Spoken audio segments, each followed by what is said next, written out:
Hi everybody, I hope you are doing well.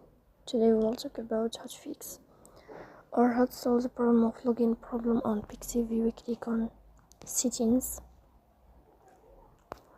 You will go to apps, default apps, app settings. You will search for Pixiv.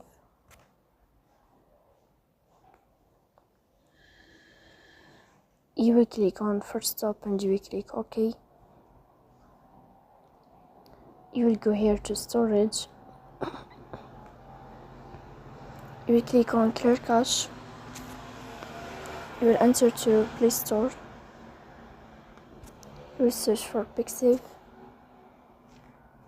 You will click here to update your app. So that's it. Don't forget to support us by like and subscribe. See you next time in another video, and thank you for watching.